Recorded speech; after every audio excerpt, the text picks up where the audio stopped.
His teams have missed the playoffs each season since he took the gig in September 2014. He has been viewed as a celebrity executive, a nostalgic act that would been shuttered were it not for his status as a franchise icon. The Patrick Roy coaching debacle happened on his watch. Many of his player transactions have been panned. Looking at you, Ryan O'Reilly trade, while his steadfast refusal to trade disgruntled Stars center Matt Duchene for an elephantine price tag seemed counterintuitive at best, delusional at worst. Yet as the dust settled on the blockbuster three-way trade on Sunday night that sent Duchene to the Ottawa Senators, center Kyle Turris to the Nashville Predators, and a slew of picks and prospects to the Avalanche, it appears Sakic's patience has paid off. The Avalanche received a ridiculous bounty for the 26-year-old star. "We've said all along that we wanted to be patient and wait for the right deal, and this is the opportunity we feel is best for the organization," Sakic said on Sunday. For Matt Duchene, the Avalanche acquired 7 assets. We repeat, 7 assets. From the Ottawa Senators, they acquired Shane Bowers, an 18-year-old Boston University center they drafted number 28 overall in 2017. Andrew Hammond, the 29-year-old pending free agent goalie who is 2 years removed from a 21-2 run that put Ottawa in the playoffs, as well as first-round and third-round picks. Nashville gave Sakic slick skating 19-year-old offensive defenseman Samuel Girard, number 47 overall, 2016, 21-year-old forward Vladislav Kamenev, number 42 overall, 2014, and a second-round pick. To put this in perspective, according to ESPN system rankings this season, the Avalanche just acquired the second and third best prospects from the Predators and the fourth best prospect from the Senators, along with a first, second and third. For Matt Duchene, who so didn't want to remain in Colorado that he dogged it for months last season.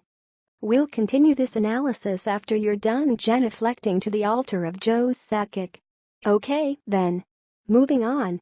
Sakic defecation aside, there are 2 other teams in this trade, and both improved in the short term, and, depending on Duchene's next contract with Ottawa, the long term. For Ottawa, know that Senators GM Pierre Dorion has been after Duchene for the better part of 2 years.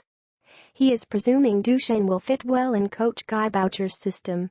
They kick the same financial headache they had with Turris, committing long-term to an unrestricted free agent until summer 2019. While their production in the past few years was similar, there's no question that Duchene is the more accomplished scorer and explosive player, especially if the Sens' gamble that he needs a change of scenery pays off. To that end, Duchene is an upgrade, an established number 1 center in the way that Turris wasn't. Shipping out the players and picks to acquire him makes sense when you consider Hammond was a third stringer and that the Sens might not have wanted to give Turris 6 years and $6 million annually that he received from Nashville. Ultimately, this trade will be judged by what Ottawa does in the next 2 seasons with Duchene and whether he commits to several more seasons after that, with money above and beyond what Turris would have received. But from an assets for return perspective, the Senators got the best player in the trade for an understandable cost.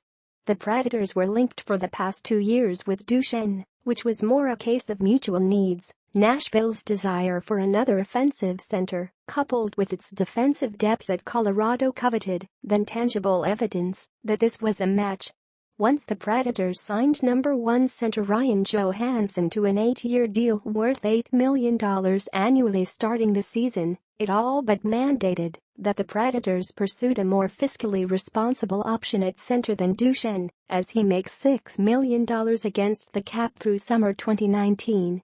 After that, the Predators could have been faced with giving him more than they gave Johansson or letting him walk at 28. Neither option was palatable. Instead, they acquired Turris, whom they then signed to a more reasonable deal with a $6 million cap hit through 2024. This gives GM David Poile a solid offensive player whose numbers aren't too far off from Duchene's since 2015, as Turris nearly has the same points per game, 0.64, 146 games, as Duchene, 0.66, 166 games. Of course, keep in mind the relative fortunes of their teams and the fact that Duchene all but packed it in last season. With his trade, the Predators have aggressively upgraded a point of concern instead of miscasting Nick Bonino or twiddling their thumbs that Kalle Jarnkrok or Colton Sissons make the leap to a top 6 role at center. They have an established talent in Turris. Same goes for including Kamenev in the deal. Turris is a known commodity they're now committed to for 6 additional seasons, rather than hoping Kamenev blossoms into that role. As we saw when Johansson went down with an injury in the Western Conference Final last postseason, the Predators lacked a one-of option at center.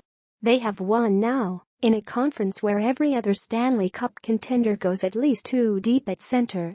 It also gives Poile further cost certainty against his cap, with defenseman Ryan Ellis, 2019, and Roman Josi, 2020, due raises in the near future. Poile now has over $53 million committed to his salary cap in the 2019-20 season. Few teams can boast that level of predictability.